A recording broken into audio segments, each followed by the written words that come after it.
Hi, my name is Sarah Levesque from Logo Sophia. And I'm Cormeau. All right, tell us a little about yourself. Well, I have been writing since I was about 12 years old, actually, and I published my first two books when I was 15. And so I've been writing for about 13, 14 years plus. It seems forever, it seems actually. But I started out writing mystery, a little bit of sci-fi-esque within that. And I started out writing, so basically think of Nancy Drew meets the Twilight Zone. So that's how I always compare it. That's how I try to tell people what I used to write. I read a lot of the Nancy Drew books and Harry Potter, so it's partially where that mystery and supernatural stuff kind of came into play, I think. But yeah, I started writing when I was 12, those first two books when I was 15. And I started writing because I was getting bullied a lot at school, and a lot of it was from kids and also the teachers, and I didn't really have an outlet. Yeah, the teachers too. And I didn't have an outlet to express how I was feeling. So I started writing about this character named Amber Oak, and she became my alter ego. She was the one who could stand up for herself and stand up to those bullies and everything that was going on. And I found solace in the fictitious character. And I guess you could say the rest is history, although it really isn't, because it's still going. I'm still in ways writing about her.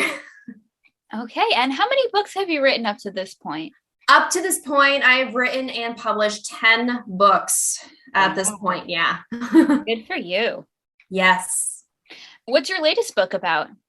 So my latest book is actually part of a trilogy that I've been working on based off the King Arthur legend. So I always tell people, think King Arthur in space. And I've always had a passion for the King Arthur legend. And I thought to myself, what hasn't been done? And I'm like, well, I haven't heard of much with King Arthur being in space. So that is the angle that I was going at. And this trilogy is actually part of a larger project that I've been working on, which is a universe. So think of Marvel, the Marvel universe. I was actually heavily inspired by that to do my own universe. So this trilogy is a branch, just like kind of a solar system off the entire universe I'm working on. And it actually sets the stage for the main villains of the whole universe. And so anything that goes wrong is because of them, but their actual story doesn't come until the book after the trilogy. So the second book I just came out with earlier earlier in 2021. Nice. Yeah. So you already told us why you started writing originally, so we're going to skip that one. Edit that out. So how did you come up with the idea for this book specifically? Or this trilogy, I suppose. For this book, this trilogy, I wanted to do the King Arthur legend. I knew that was something I've always wanted to write about. And when I first started writing out the plot line for it, it really wasn't working well, because I was initially going to have it based in England, in old-timey England, but I'm like, it didn't feel right to me. So I had to do a lot of research for this, and a lot of the research that I found was stemmed in everything Celtic is everything that I could find about King Arthur and the legends about him. So it just so happened that for my honeymoon, my husband and I actually went to Ireland. Ooh. And when we were there it was only 2 weeks, but it felt like forever, which is awesome. And the tour guide, he was so helpful, because I told him what I was doing and what the inspiration I was trying to get. So everywhere we would go that he thought would help me, he'd be like, oh, check this place out. Oh, since we have some free time, you might want to turn the corner. There's another location you might want to check out. So everywhere we went was so awesome. And I was still struggling. It wasn't until we hit Galway and my husband and I, we all had a afternoon off to ourselves. Mm-hmm. And we went down this one very, very long boardwalk. It was the longest one I'd ever seen. And at the very end of it, We turned around and we could see the entire skyline of Galloway. It was so beautiful. And I'm not joking you, a gust of wind just hit me. And I knew right then and there, I'm not lying, I knew I had to write about King Arthur and Ireland, with the basis of the original story being in Ireland. So that stemmed from, so that whole concept right there for me was, all right, so the setting, then one of the main settings will be in Ireland. And I thought to myself, hey, let's take it a step further. Let's add the Celtic deities to it. Since we're going to add one thing, let's add the whole 9 yards to it. And it was so exciting because it added a unique perspective, because I don't think anybody's really done King Arthur and Celtic deities in that mixture. So I really wanted to add that pizzazz, I guess, to my trilogy. So how does that connect to space?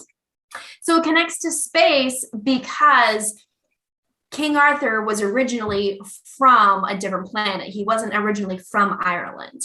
Oh, yeah. There's a new spin. Exactly. So it's really fun. And in the first book, we are just getting introduced to the Celtic legend as we sort of know it. So it's not necessarily all about boom, you're in space. It's more, they actually came to Earth centuries and centuries ago because they were trying to escape a war that was happening on their planet. So that's how they came here to where they are today. So that was the idea I was going with. And in their planet, their solar system, you have Celtic gods ruling different planets. So it's absolutely fantastic. And it's really fun. And it was really difficult for me to figure out which deity I wanted for which planet, because there's a number of different deities for different planets. So I'm like, okay, who do I want to pick? There's hundreds of deities and I can only have a certain amount of planets here. I need to focus, I need to narrow my options down. Right. Yeah. So are all your 10 books part of this series, or is, aside from those first 2, I assume when you were 15? So they're actually separate. So the first 2 books I published when I was 15, they actually are connected to my first science fiction fantasy novel called Memories of Chronosalis, which is the start of this whole universe I created. And what was happening was I was writing about these short stories about Amber Oak up until I was probably 18, 19, probably around that time. And when I was 21, I realized that I was writing a series. So when I was a teenager, it was a disconnect. Like when I first started writing Amber Oak, I didn't realize I was writing a series. I thought I was just writing random stories and there was no connection. So when I was in my late teens, I said, okay, well, let's try to make them connect. That did not work at all. I was trying to make something that I had been working on for like 5+ years. I'm like, yeah, that's not going to work how I want it to work. So when I was 21, I told my parents, I said, you know what?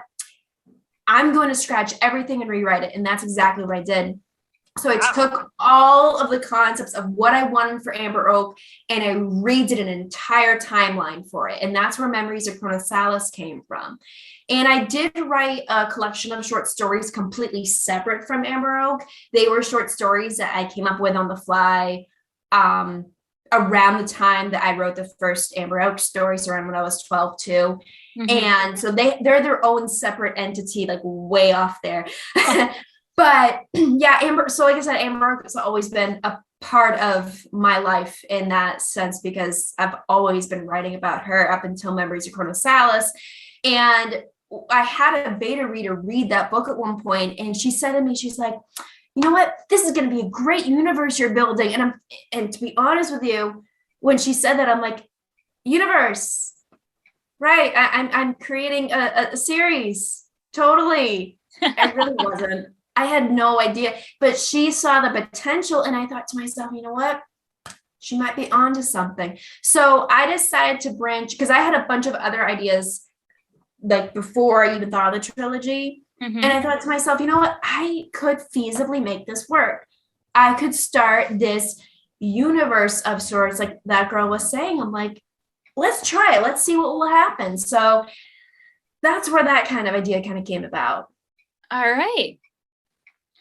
So how do you go about publishing your books?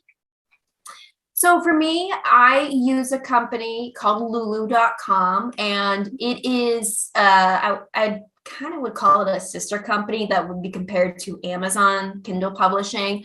Lulu is an older platform though, and it was actually my mom who found Lulu first. In fact, she didn't know I was writing until she happened to pick up a notebook that I had when I was 15, and she's like, "You got something, let's do it." I'm like, "Why?" Oh, okay, sure, mom. She's like, no, you really should. You really should. I'm like, okay, mom. I don't know why, but okay. So I went along with it. And then again, I fell in love with the publishing process. But Lulu is a lot like Amazon in a way. It will guide you every step of the way in how to publish, how to set up how to format everything. It even offers covers that you can use. It offers and helps with getting ISBNs through them. So it's very user friendly, and they have worked very hard to establish themselves as a user friendly platform. And if you ever have a question, need to get a hold of the people who work for that company, they're so easy to get a hold of. And so I've always thought about like the idea of going to a different platform just because I want to know what the other side looks like. But I felt like I couldn't get it away from Lulu because all of my books are like through them. So in my mind, I'm like, that would be weird to have my books in a different part, separated in that sense, because they're all one and they're all part of the same thing. So that's why I've always stuck with Lulu. Okay. So does Lulu like, how do I ask this? Like, do you have your own imprint, I guess is the question, or is that Lulu? How do you mean imprint? Like your own publishing company through them. So I do now. So if you were to get an ISBN through Lulu, that makes Lulu the technical publisher, although they still call themselves a printing company. They don't qualify themselves as a publisher at all. They're just a source for the writers to, like a distribution is basically what they are. But for them, it would be that, the technical, yes, they would be the publisher. But recently my team and I decided, at least with Memories of Colonel Sal's, we started from there on to go through Bachwar, which is where you would get just a straight up ISBN, and that would make you the publisher. So that's what we started doing. Not that I didn't like the idea of Lulu being the publisher, but for me, I wanted that full total control, to be able to say, yes, this is my work and I published it myself, and that's just another title under my belt that I can proudly say, yeah, I did that. I published my own stuff and I'm my own publisher. There you go. Yeah. So what are you working on now? Oh boy. A lot of projects. Oh yeah? Yes. So I obviously am working on the third book of the trilogy, which is taking a little bit of time just because I'm looking at it through the perspective of the main villain of the trilogy. And he is a biomechanical machine that's sociopathic by nature. So it is a very, it's like, of all the things I could write about that would get me stuck, it would be that. And so from that perspective, it's very difficult to write for me because all my villains up until this point have been very, very psychopathic. So they've been very on the emotional base. But this guy, he's strictly business, strictly no emotion at all. So I have to almost think from a robotic standpoint. So it's been a little on the challenging side, I will say, and I'm definitely not afraid to admit. But while I'm working on that, I am also working with Killarney Trainer, who is a friend of ours. And she and I are working on a project called Book Sisters Productions. And we're taking my original short stories of Amber Oak and we're turning them into screenplays. Oh, I didn't realize that's where they came from. We had Killarney on last issue. Mm-hmm. So we talked a little bit about that because I was in the Time Travelers. Right. Yes. And it was kind of funny because the idea came about when we decided this past summer. We ended up sharing a table together at an type of artist thing at a local mall by here. So we shared a table and there wasn't a lot of foot traffic. So we got to talking a lot and we had a chance to finally catch up because we haven't had the chance to do that. And I don't even know how we got on the topic, but I think I happened to mention something about wanting to turn my stuff into film. Mm-hmm. And honestly, I don't even know what happened and what consisted of the conversation after that, but it just, boom, it just happened like magic, like movie magic. Yeah, he knows everybody in the movie business on this side of the world. So I've been working on, I just, as of 2 days ago, finished, I think it was yesterday or 2 days ago, something like that. I finished my third screenplay. So I'm working on the fourth one right now. And so, yeah. And so we are setting up 2022. It's really hard for me to say that word right now. I'm going to be saying 21 for like the next like 5 months. Just going to say that right now. Mm-hmm.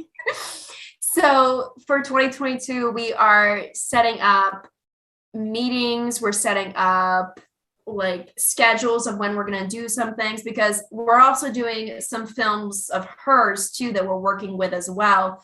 So we're setting up a schedule of when we're going to do these things. So right now we're actually on target, at least from on my end, we're on target for June when we're going to knuckle down and start to work on the Amber Oak pre-production.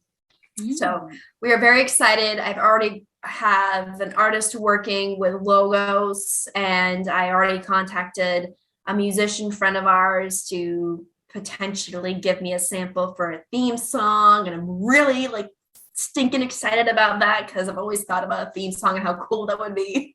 So yes, we are. So there's no sleep at all. Constantly going. I can believe it. Yes. So why do you write? I write because I have something to say. I write because I have a story or hundreds of stories within me. And I feel like if I didn't write, that I would get so bogged down mentally, I couldn't function. It's like something hard to explain, but it's something that I love to do, but I also have to do for my own sanity. I get it. Yeah. I mean, I'm mostly a short story person myself, but it's usually the character just won't shut up and I need my life back. Like I can relate. I got several characters like that even after I've written about them and their story's done, they're still talking. Ooh. Oh, yes. Boy. Oh, yes. So what helps you to write? Is there music, pets, reading? I think for me, I mean, I don't read as nearly as often as I'd like to. I feel like that's true for most of us. Yes. But for me, I don't often, like I do listen to music a lot, but not while I'm writing. A lot of times what I do is, believe it or not, I will put on like the Discovery Channel and have that as a background noise while I'm writing because I can't write in silence. I've always had a problem with just straight up silence. I need to have something in the background, even if it's like on a really low setting, because it's just, that it's like acts as white noise to me. And also I really love watching like, National Geographic and the Discovery Channel, just because I also really love history as well. And history's along with people have almost always inspired me for writing. So usually I'll have that going in the background if I'm really, really into writing mode and I tell myself, okay, I'm going to get this chapter done. That's when that will go on. Okay. Yeah, a little bit different. Yes. I can't write that way. I end up making I like the quiet kind of person, but I will end up humming, and I'll just at some point I'll be like, I've been humming this whole time.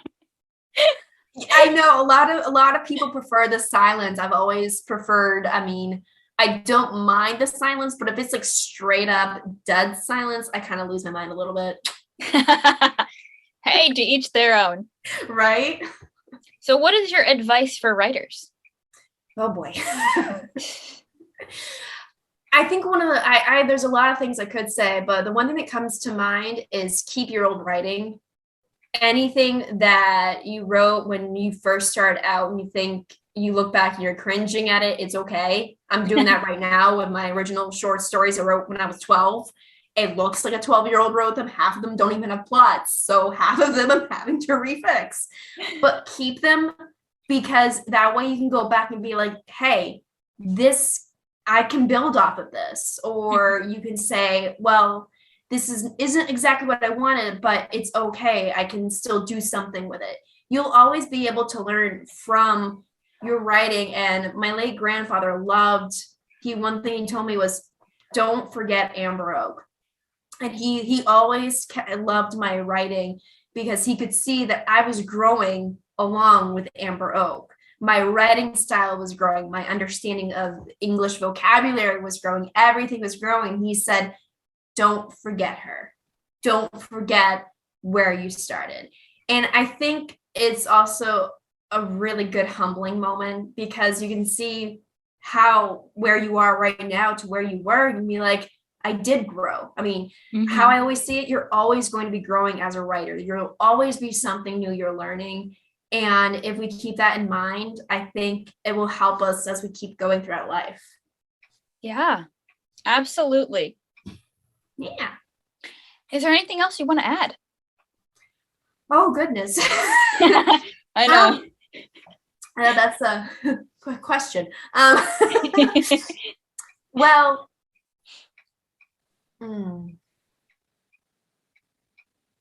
don't settle. And what I mean by that is, don't just look at your first draft and say, oh, this is great. Always do more than one draft. I've always been told the bare minimum you should do is at the very least 3. So when I was younger, I thought, and that was the one mistake that I made, that I didn't know that I was writing a series. I didn't know exactly what I was doing. I was just writing what came to my mind. And for that time, it was okay. Mm-hmm. But, and I didn't know that I wanted to write as a career. So at the time it was all right. But then when I started realizing I wanted to do this as a career, I had to change paths. And by doing that, I had to realize I can't just settle for my first or second. I'm usually doing at least 6, 7, 8 drafts, and I'm still not happy with it. Even by the time it goes to my editor, and by the time it's published, I'm still not happy with it. Oh my. It's like, I feel like, because it is that I can always learn new things, that I'm always looking back and so that's why I say don't settle. But at the same time, also, if you're going to start a series, make sure you have it planned out. Make sure you know what, even if it's just for yourself, because again, I started writing just for myself. And here I am 15 years later, like, oh, well, that happened. You have to plan it out. Because you don't know where that story or that series will take you. It might take you to Hollywood. You never know. So that's why I always tell people to not settle for the first draft and to make sure you have a plan if you are working on an epic series. All right. Yeah. Very nice. Well, thank you. I'm so Thank glad you. you could join us. Oh, well, thanks for having me. I appreciate it.